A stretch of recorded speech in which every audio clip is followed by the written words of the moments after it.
Good evening, folks. Welcome to the 33rd episode of the Matias Sports Podcast. I have two great gentlemen with me. I got basically two co-hosts, or two hosts of the Pats Nation Nightly podcast, which is great, everybody. Subscribe on YouTube, follow them on Twitter, yada, yada, yada. I got Ben Belford-Peltzman and I got Zach Ventola. How are you, gentlemen? I'm great, man. I'm excited to be on here. Second time on your show and Yeah, had a for great sure. had a great time first time, so I'm excited to be back. Thank you. And Ben, welcome back, man. I know I did my previous podcast and I was supposed to have my co-host, but he got busy with school. I mean, shout out to Austin. He's a super nice kid. But thanks for coming on again, Ben. I really appreciate it. It's a long time coming to have both you gentlemen on. Yeah, this is fantastic. Looking forward to talking about the Patriots. And as Zach just mentioned off air, the NFL draft just a few months away, so we'll definitely get into that as well. For sure, I want to dive right into your you guys' relationship, how you guys met, and how Pats Nation Nightly started. Feel free to Zach? talk about that, Yeah. and then we can go right to the Pats. Yeah, so it was a few months before the Senior Bowl, I believe. Ben just reached out to me on Instagram asking for any advice or anything like that. And I kind of gave some stuff to him, and we kept in contact from there. And then I saw his accepted application in the Senior Bowl, and I applied once I saw that because I thought that it would be an amazing opportunity. I was able to get down there with him, so we spent about a week just hanging out at the Senior Bowl practices and Mardi Gras parades and all that fun stuff down in Mobile. And after that, I just kind of messaged him one day. I was like, "Hey man, you wanna just start a little podcast, like live show?" I think we had went live just once, like kind of for fun before that. Uh, he took me up on that offer, and I guess the rest is history. Yeah. When I reached out to Zach for the first time, didn't quite know he was quite my age. Thought maybe he was a little older, but reached out anyway. Turns out we had a lot more in common than we thought. And I'm not gonna really repeat everything Zach just said. I'll kind of just echo on. We wanted to start a different type of Patriots content, radio show, whatever you want to call it. And we've been working to create something that's kind of original, something creative, and we've had a great time doing it. And as Ken said previously, make sure you hit us up, Pats Nation Nightly on Twitter. I'll plug that in there. Subscribe. Subscribe, yep, exactly. Follow, subscribe, everything. And yeah, that's basically it. I mean, um, Ken, you're doing a great job over here, and we're kind of just Appreciate following it. your lead, just having fun, all talking about the Patriots. So it should be an exciting show today. I appreciate what you guys do to have kids at your age, look up to you, and I'm 30, and you guys are what 18. Like I'm going backwards looking up to you guys because you guys are so successful. You guys are at the Senior Bowl. You're talking to Shefty at the Combine. I'm telling people about, listen to these kids' show. Guy I used to work with. I'm like, hey, BBP. We used to call you, I think, or Ben Belford-Peltzman. Hey, Obviously, your name, BBP. BBP is what my friends call me. That's really funny. You Everyone know, calls me BBP. Yeah. I remember showing people at my last job, whatever, like what you did at the combine was like amazing. Talking to Schefter, asking him a question, I'm like, I wish I could do that. So, you both keep up the good work. Zach, Appreciate it. you guys are wonderful. And I'm glad that I got you guys in contact with I mean, I'm not gonna take all the credit, but that Boston Sports Entertainment, because that gentleman wants me to be on you guys' wavelengths too. I guess he wants to add me on my podcast, but we'll see. I know the guy Mhm. wants to speak to me, but I'm glad you guys are actually getting like, a little more shown out there on the Boston Sports Entertainment Network and stuff like that. So keep up the good work and I appreciate Appreciate and it. love what you guys do. Thank Thank you. you. Thank you. Thank you. Thank you. It's just high praise, but focal point of this is let's dive into the 3-10 Patriots. I mean, I love listening to you guys and what's you guys' thoughts so far, as them being 3-10 and they're heading into Arizona this week, going out to the desert to play Kyler Murray in the bunch. Yeah, look, I'll start off here. I think it's expected, at the same time, there's definitely disappointment among the fan base. Of course, your second round pick from last year, you thought he was gonna really be someone, Jalen Polk really be someone in Drake May's rookie year that he could elevate, that you could see something in him. And I think that's been one of the major disappointments this year. It's just been the lack of productivity out of your second round pick out of Polk, who was really a great receiver at Washington. Hmm. Um, I think turning it around, one of the major really like vocal points. I don't want to say surprise because a lot of people saw it coming. Maybe I didn't. Just the amount of poise and how well Drake May has been playing. I think that's been really impressive. Everyone's talking about it over the media, over the Patriots media. Drake May, Drake May, Drake May. And the Patriots have always been wanting that quarterback since Brady left. You got Newton, that didn't really work out. You got Jones, that didn't really work out. You got Zappy, you got Hoyle, you got all these guys that really haven't worked out. Now you have the quarterback. You need to build around the quarterback. This is a draft coming up here that you cannot afford to miss. Literally, if you miss on these draft picks, the franchise will be set back 5 to 10 years. Oh God, don't say that. 5 to 10 years. Oh God, that hurts. That really Yeah, hurts no, because. it's true because you have the quarterback. But honestly, Hmm. if you don't hit on these draft picks, then no free agents are going to want to come. It's going to be another year of all these of what is happening right now. You need your draft to work out, and then you also need these free agents to start signing with the Patriots again. Not all of that's on the Patriots, but my hope is since Drake May has been impressive this year, some of these free agents will look at that, and it will be. Last year they were looking at the Patriots like why am I coming here? They don't have a quarterback. Like, why am I going to come to somewhere that is unproven? Now they see they have the quarterback. And someone like Tee Higgins, there's no competition for Tee Higgins if he signs with the Patriots. Sure, you can say Pop Douglas. Sure, you can say maybe Jalen Polk if he develops into someone really, really good. But I'm Tee Higgins and I can get the bag from the Patriots. Man, I'm coming to the Patriots because I know I have a quarterback. That's all I need. Like I don't need much else. I'm getting the money. I have a quarterback, and I can be the number one receiver instantly. Like, who wouldn't want to take that? So that's kind of where I am at right now. Feel free, Zach. Go for it. I'll go last. Yeah, I mean, the season itself has obviously been very lackluster, and I was coming into the season, I was saying, I mean, there's no chance that they're worse than they were last year, and it really looks like that's going to be the case. 3-10, obviously, last 4 games, Arizona, Buffalo, Chargers, Buffalo. It would be a shocker if they win any of those games. Arizona maybe is possible.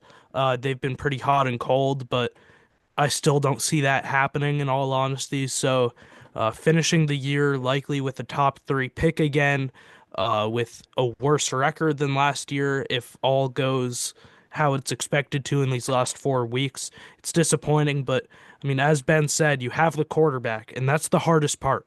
Sure, they maybe it's too early to say, right? But maybe they missed on Jalen Polk, Caden Wallace, and the rest of that draft class. And that's bad. Obviously, you want to build your team through the draft, but you got your quarterback. You did the hardest part. So now they have a lot more money to play with because they're going to be first in the league by far in cap space.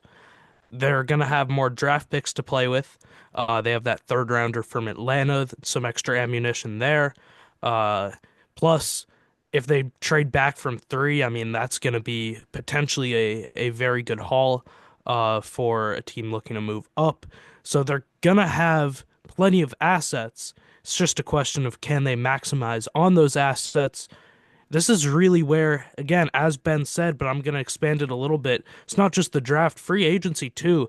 This is where you could set your team back or forward many years. I'm a pretty big believer that teams are built by the draft, but with how much money the Patriots have in how much money in cap space they have, and how many holes they have to fill, this team might be built in free agency. That's a pretty good offensive lineman free agency class, I believe. They could go out and sign Tee Higgins if he becomes available, assuming that the Bengals don't retain him. They have a chance to really build, I'm not going to say contender, but a strong team through free agency and really bring out some more complementary pieces in the draft. They have a chance here next season, but again, this season obviously it's been disappointing. We'll see how these last four games go. You at least want to stay competitive with Arizona, and have it be not an embarrassment against Buffalo, a divisional opponent. But it's going to be interesting to see if they're able to finish the year out not necessarily strong, but not completely disappointing, not how it's been in the previous 13 weeks. No, you guys are making great points here. I mean, I would love to see T. Higgins in New England. Obviously, he's been a complimentary to Jamar Chase out in Cincinnati with Joe Burrow. They got much better offensive weapons than we do. Their offensive line's halfway decent. And Yep. I mean, I don't know if I'm going to throw the bag at T. Higgins. Like, you're not really a proven number one wide receiver. You're playing behind Jamar Chase, one of the best receivers, if not the best receiver, with Justin Jefferson in the league. And you're basically going to be proven the number one in New England with Drake May in a good situation for sure. But you guys can probably argue this against me, but I wouldn't mind the T. Higgins move, but what are you really going to give him? Like a 4 year, 40 million, or he's probably going to want like 80 million or maybe even 100 million, but I don't think he's worth that because he hasn't proven much to be a top-notch 5, 10 receiver in the league. He's a good complementary to Jamar Chase, but when you come to the New England offense with, let's see if Van Pelt's still going to be here and Coach Mayo, hopefully he's still here too, because I'm behind Coach Mayo, even though that's been kind of a dumpster fire, but no knock on him because it's his first year. Like I said, I would love to have T. Higgins, but what is he going to do for me? Is he going to be like a Juju Smith-Schuster when you signed him last year or whatever it was that Bill did? Or is he just going to be beyond his years because he's got Drake May in his ears? So I wanted you guys' thoughts on my reaction to signing T. Higgins. Yeah, you're Yeah, you Ben, got I it. go. know No, I All know you, I'm right, kind all of all right, over the place, but Zach, you got it first. You got it first. all right. The Patriots need an alpha X receiver type I of guy. understand. T. Higgins is that. He is incredibly talented, incredibly skilled. The only knock on him, in my opinion, is the injury history. And Hmm. that I understand. If you want to argue that, more power to you. Like I can get behind that because look, do you want to pay a guy 25 to 33 million dollars a year, however much it may be, if you're not sure how much he's actually going to be on the field for you? Maybe not. But in terms of skill and in terms of what the Patriots need, T. Higgins is exactly that. I He's better than a wide receiver too. He has proven that he can be a wide receiver one with his production in Cincinnati. And I mean, look, they were willing to give Brandon Ayuk. I guess Brandon Ayuk had a little bit more experience as a wide receiver one. He probably took over Debo last year, Hmm. but they're willing to go all in on Brandon Ayuk, who has George Kittle, Christian McCaffrey, Debo Samuel all in that offense. So he has much less of a workload, much less like defensive attention on him than even T. Higgins does. T. Higgins is just what the Patriots need, though, and especially with Drake May, specifically, really all of Drake May's kind of like explosive plays potential could be maximized with T. Higgins, jump ball receiver, really can go up there and catch it over pretty much anyone. But he's not just that. He's still skilled enough to have a larger route tree than just fade ball, fade ball, fade ball, and that's it. Again, injury history is there. That's a little bit concerning. But in terms of skill and potential, him also being still a pretty young guy, I believe he's 26. Hmm. That would be the ideal scenario for the Patriots, even if the price tag is hefty. Because Ken, I do want to kind of bounce back a question at you. Who else are they going to get? Who else? No, Especially at that X receiver. no, that's a good point. I mean, I don't know, I don't have the free agent list in front of me, which I should look it up because I mean, who else are you gonna get is the good point. I mean, you either draft a Travis Hunter in the top 5 and have him play both positions, corner and wide receiver, but no, can't do that. yeah, I understand that. That's what I'm saying. You probably should go for a tackle, obviously, in the top 5 picks that you need to build that offensive line that's been very much a dumpster fire this past year, and I don't mean to knock on the coaches or anything or the staff, but it hasn't been good with a lot of guys in and out and signing undrafted and free agents and all that yada yada yada. But you're right, Zach. Who are they going to sign? Off the top of my head, I mean, In free agency, nobody. I mean, nobody. I mean, it's rough. In the draft, I mean, Travis it's Hunter tough. is Travis Hunter is a great player, and I'd love to see Travis Hunter in New England, honestly. Hmm. But he's not an X receiver, and that's what they need most. Maybe you could say Tetero McMillan. I hope I pronounced that right, but Yep. that receiver from Arizona. I'm personally not as high on him as most people are. I think he's a little bit more limited in his skill set. Uh, and physically, he's also, I mean, not like the fastest, not really necessarily a game changer, in my opinion. Whereas T. Higgins is that Hmm. in the X. Again, that's what they need. Or again, Travis Hunter, I know he's not that position that they need, but he's more of a game changer, more of a dynamic player than a guy like McMillan. I actually just brought it up, honestly, and I ended up going to the Sport Track website, and it's saying for free agents, there's a lot of UFAs, so unrestricted. So you got Diggs, Higgins, Keenan Allen, Amari Cooper, Godwin, Brandon Cooks, Deontay Johnson, Hopkins. Obviously, it's more older gentlemen with experience in the league, but what are they really going to do? Robert Williams, Marquise Hollywood Brown, Robert Woods, Slayton, KJ Osborne, which just got released and picked up by Washington. Yep. The list kind of goes on and on. OBJ, you're really going to take a chance on a guy that's 32, 33? Not really. So to answer your question, you're right. They don't really have many options, and the youngest option has to be Higgins, being 26 years old. So, I mean, you got Chris Godwin from Tampa Bay. You know, he played with Brady, he won a Super Bowl, but it's the injury history with him too. So, I want your take on this too, Ben. Sorry. No, all good. Yeah, I You guys are agree. more knowledgeable than I am, so. I think Higgins is definitely a receiver the Patriots should try to get. Zach basically hit all the points. Um, Jamal Chase is also really taking a lot of targets away from T. Higgins. If you really think about it, he's Hmm. basically the number one, right? You get rid of Chase, and Higgins is more than capable of having 8, 9 catches a game, 120 yards a game. So I really do think the Patriots should inquire on T. Higgins. That would be really helpful. The last time the Patriots had a number one receiver, it God has knows how been, long. yeah, it's been a while. It has definitely been a Randy while. Moss? Yeah, exactly. Oh my God. And Antonio Brown for a game. Yeah, you're right. In Miami, Exactly. where they blew him out like 42 or 35 nothing, whatever it was. I remember Yep. that a few years ago. So I definitely think the Patriots should inquire on Higgins. I think they should go tackle in the draft.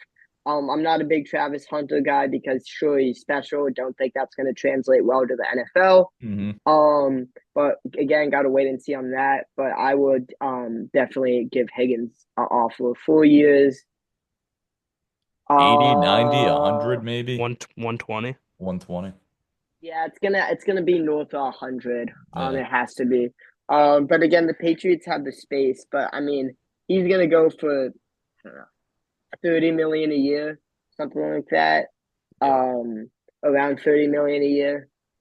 So again, like Patriots are trying to get out of this rebuild. The way you get out of a rebuild is get that one guy who's not very young, not very old, 26, perfect age. And he can be someone who can spend the next 6, 7 years in New England, hopefully, retire Patriot. I mean, I like you guys' logic. I do. I'm not gonna, you know, talk crap about the Higgins deal. I mean, if it happens, I'm gonna probably be out of my shoes, tweet about it, and love it, obviously.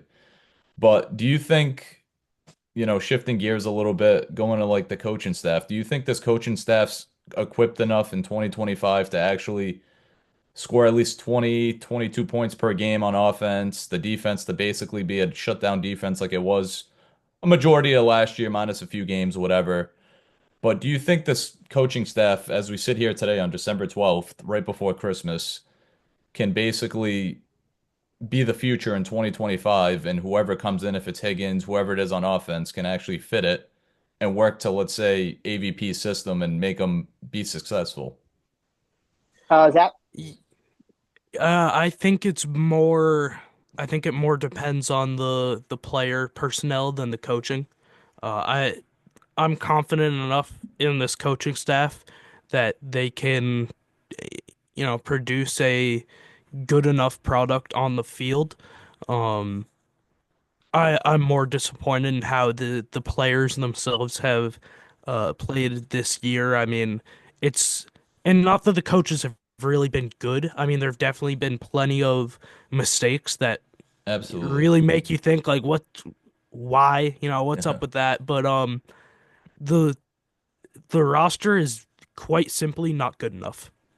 You're not going to win many games in the NFL with the offensive line that they have. And I know a part of that is due to injuries, but still, with Hmm. that offensive line, with that receiver room, um, with some of the some of the depth that they have that's really kind of lackluster, you're not going to win NFL games with that, or at least not many of them. So, look, if the Patriots go out in these next 6 months or so and they nail free agency and they nail the draft, I I am more than confident in the coaches to be able to produce a winning product on the field.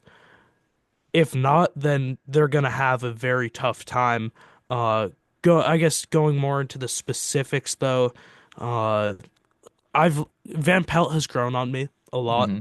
I think beginning of the season he seemed a bit overwhelmed in a way, and maybe that was because of Jacoby Brissett starting at QB and him not really being able to work really around that. But once Drake May got in and kind of settled, I think Van Pelt has called a mostly very good. Not the product has been very good, but his play calling has been, for the most part, very strong. Defensively, though, it's been pretty disappointing with DeMarcus Covington. And look, if he were the outside hire like Alex Van Pelt was or is, I think there would be a chance that they move on from Covington after this season. I don't think that will be the case though, however, since he kind of, worked his way up the ranks. You did.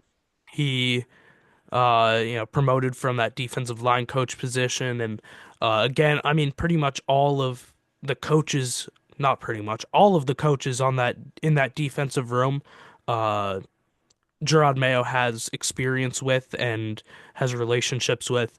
Whereas if they move on from Covington, that's going to be a whole new defensive staff, unless they promote once again an internal guy, maybe a Mike Pellegrino or Brian Belichick to take over as defensive coordinator. But I believe that all the coaches are going to be back next year.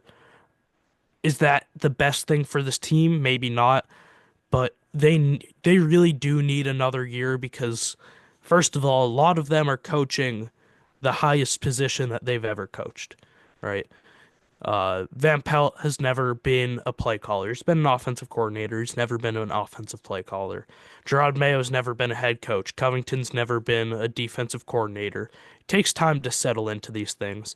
It's never really a good idea, in my opinion, to just keep shuffling new guys in and keep going. And oh, one of them is decent year one. Maybe we keep him. Oh, he's good year two. Finally, it took long enough. Um, I I think that they should at least keep this whole coaching staff around for another year. If things don't work then, they're going to have some problems potentially, especially if the roster put together is more well equipped. But that's where I'm at with the coaching staff. I do think that it's going to.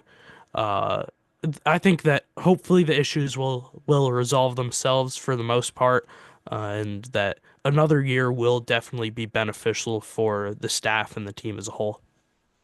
I'm hoping so too. I don't know if Ben has anything to add on this, but I'm just hoping it's up and up from the Patriots. I mean, we've been in this rut since 2020, minus the 2021 year where they went 10-7 and then got shellacked by Buffalo the first game. But Ben, I wanted your quick thoughts on this, and then hopefully we still got a little time to maybe shift over to the defense and talk about Bill Belichick going to University of North Carolina. I'd like to hit on that and you guys' thoughts Yeah, eventually.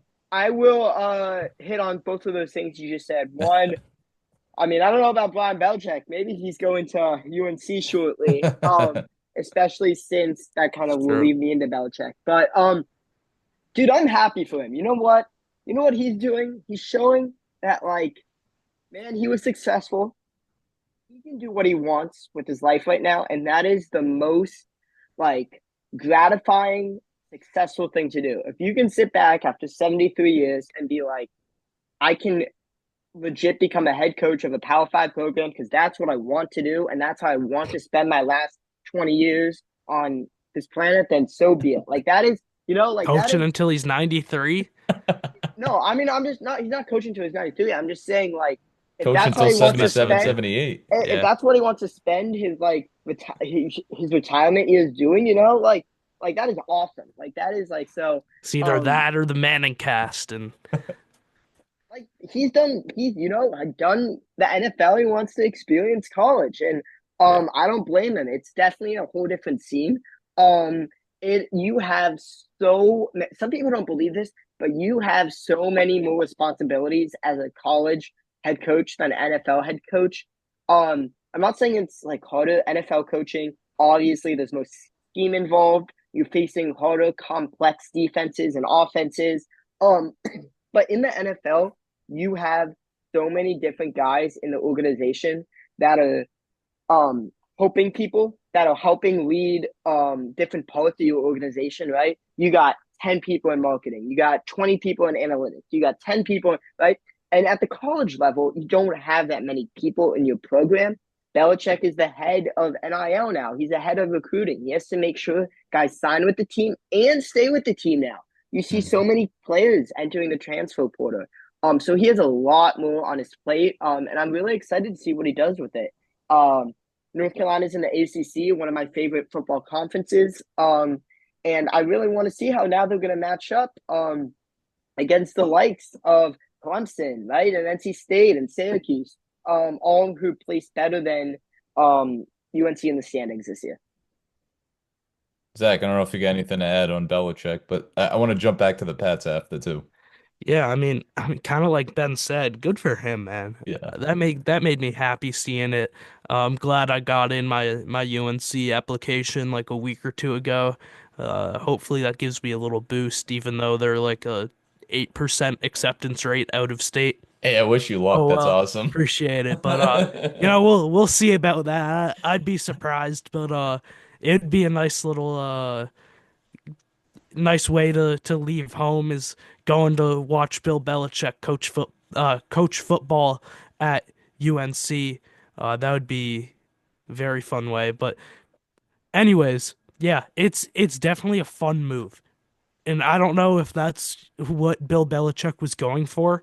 I think that he likely wanted a job in the NFL, and it wasn't really shaping up uh, to turn out that way.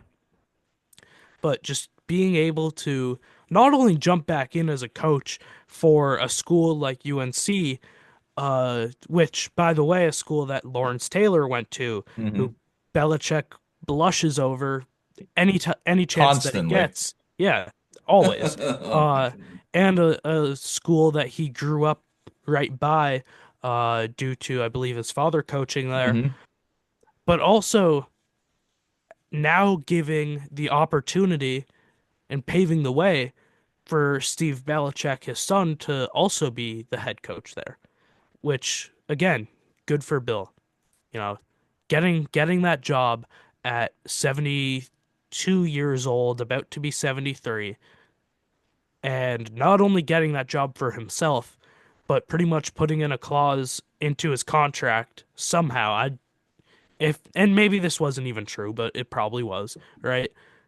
Somehow working into his contract something that says, "Hey, when I'm out of here in 3 years, you gotta hire Steve." Again, good for him. Um, that's how to be a family man. Uh, it's gonna be very fun to see him coaching college football, seeing all the clips of these 5-star and 4-star recruits at their house, making him like come over and play bingo with them or play bingo with their grandma like on his recruiting trips, whatever it may be. I'm excited to see it. Uh, is it a move that makes the most sense? Maybe not for both parties, really. UNC obviously moved on from their coach who was 73 to hire a coach who's 72, I would probably have went with a whole culture change, but I Yeah. guess that 1 year difference is good enough. Um, so is it the best move from both parties? Maybe not. Is it a move that I'm excited to see and follow? And it, even if it doesn't turn out the best, yes, 100%. It's gonna be an interesting next few years. Yeah, I'm not gonna jump on the UNC bandwagon and become a fan, but I'm definitely gonna root for Bill. I wish him nothing but the best. Best of luck. I appreciate what he did in New England, and I think it is a good move for him. Just kind of caught me off guard going to the college ranks. I thought for sure he'd go to Dallas, stay in the NFL. Teams would be knocking on his door left and right, but unfortunately, it seems like the writing was on the wall that no team apparently wanted him, and Yeah, it's just unfortunate. Obviously, his age has a lot to do with it, but if he was 20 years younger, everybody would be calling him and be like, Bill, please come coach our team. I don't care if it's for a short 2, 3, 4 year, 5 year span. I just want to win a Super Bowl. Let's say it's Dallas and Jerry Jones. Like I said, I had my mind locked in on him going to Dallas because apparently he's like buddies with Jerry Jones, but Jerry Jones just calls the show there and he should just coach the team. So, yeah. but going back to him, I mean, like I said, I wish him nothing but the best and hopefully UNC and its staff there can have a better season in 2025 because I think they were 500 this year. I seen. I don't keep up with the college game as much as you guys do because I think they're like 6-6 and they got a bowl game. But yeah, fine. I Fenway know we're Bowl. Fenway I Bowl. got Yeah, I got tickets for it. I'll hey, be there. there you go. Congrats. Unless That's awesome. unless unless Bill's coaching in it somehow and I can sell them for like 10 times the price, but more than likely I'll be there Yeah, no, I hope you enjoy yourself, for honestly, sure. going to the Fenway Bowl because that must be pretty cool. But I know we're running out of time. Ben's gonna leave soon and stuff like that, but quick take on the defense. I don't want to run out of time though. That's the only thing. Quick take on the defense, and then we'll probably end it there. Yeah, I think I know I'm jumping around. I'm sorry. I'm no, all over the it's all place. good. It's all good. I think getting rid of Matthew Judon really hurt the pass rush because he attracted those double teams really well. Um, I feel like getting rid of Josh Uche at the deadline also hurt the pass rush, right? Kyle Duggar's not having a great year out there. Gonzo's looked good. Jabril Peppers was also out for an extended period of time. You start to add all of these things out up. You got the head like signal guy, the Mike linebacker, and Jerron Bentley. He's been out. So you add up all the injuries and the trades and the free agent acquisition, or departures, I should say, and you're getting a defense that looks much different than you envisioned during the summer, and that has really shown. And I feel like if the Patriots, you pair this offense right now, which still looks lackluster, but you pair this offense right now with a defense of the last, I don't know, 2 years, 3 years, I think this team is much better than 3-10. Yeah, I mean Ben, you kind of touched on everything that I wanted to say, but man, these injuries are rough. That's for sure. They're, on all levels, really. Like I don't necessarily fully agree with the Matthew Judon or possibly the Joshua O'Shea take that you had. Judon, I mean, he has not been performing at much of any level this year. For the Falcons, he's been pretty disappointing, and getting a third round pick for him is looking like a win at this point. Hmm. O'Shea, I mean, maybe he would have come back, but probably not much long-term value there. I know they didn't get really anything in trade compensation, but still, uh, getting something is better than getting nothing. Uh, so they were kind of just set up to fail from the start, Hmm. and I think that goes back to a disappointing free agency class and a disappointing draft class which might not fully be on them. I know the team kind of looked a little bit more less attractive to free agents, so it's what can they do? It's tough. It's you can't just say, "Hey, they should have signed this guy," because it takes two sides to make a deal. But I think they were dealt a pretty poor hand of cards this year, and for them to